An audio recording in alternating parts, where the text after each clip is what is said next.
इस देश के अंदर ज़्यादा से ज़्यादा युवाओं को एमएलए बनने का भी मौका मिलना चाहिए, एमपी बनने का मौका भी मिलना चाहिए, प्रधानमंत्री बनने का भी मिलना चाहिए। तो इनका कार्यकाल 5 साल का क्यों होता है? मुद्दा जो है सुप्रीम कोर्ट तक पहुंच गया है और राजनाथ सिंह जो है वो तत्काल इस पर अभी मीटिंग भी करने वाले हैं।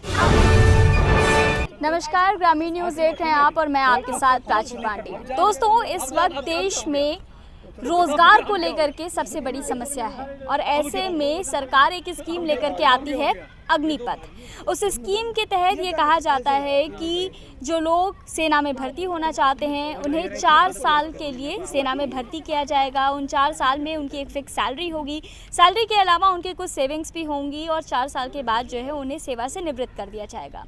इस स्कीम के आने के बाद से देश भर में जैसे कि आग लग गई, तमाम तरह के प्रोटेस्ट होने लगे और इस प्रोटेस्ट के नाम पर कई जगहों पर हिंसात्मक गतिविधियां भी हुई। इस पूरे मुद्दे पर आज हम बात करने के लिए मोहित के साथ जुड़े हैं।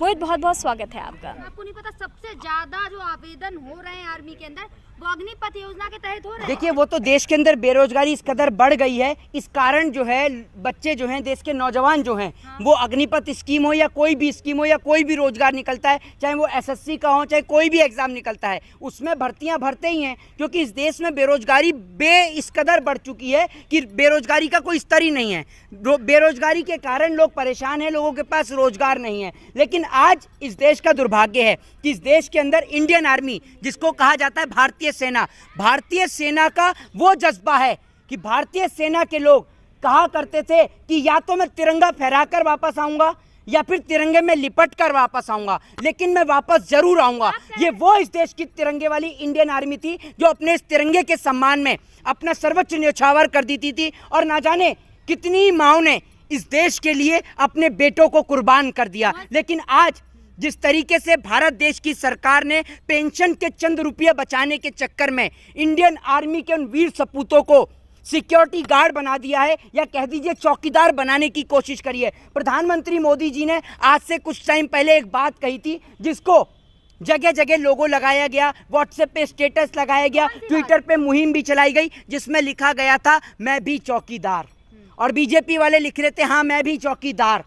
और हमने एक बात उस टाइम पर बोली थी कि वो दिन दूर नहीं है कि जब इस देश के अंदर वाकई में इस देश की सरकार देश के तमाम नौजवानों को चौकीदार बना देगी, और सरकार ने चौकीदार बना दिया है।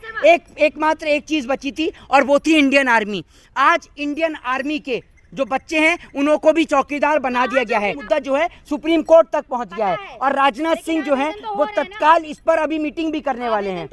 आवेदन तो आज भी हुए।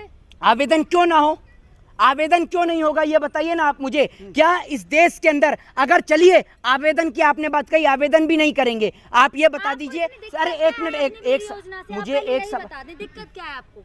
आप एक बात मुझे बताइए, एक मिनट। दिक्कत क्यों नहीं होगी? आपको दिक्कत नहीं होगी क्योंकि आपके घर से कोई नहीं है आर्मी में। आप ये बताइए ना, क्योंकि आप सुन लीजिए, अगर 4 साल की है तो 4 साल के बाद और नए जो युवा हैं उनको मौका मिलेगा ज्यादा हाँ, से ज्यादा। तो आप एक बात मुझे ये बताइए ना, तो इस देश के अंदर ज्यादा से ज्यादा युवाओं को एमएलए बनने का भी मौका मिलना चाहिए, एमपी बनने का मौका भी मिलना चाहिए, प्रधानमंत्री बनने का भी मिलना चाहिए। तो इनका कार्यकाल 5 साल का क्यों होता है?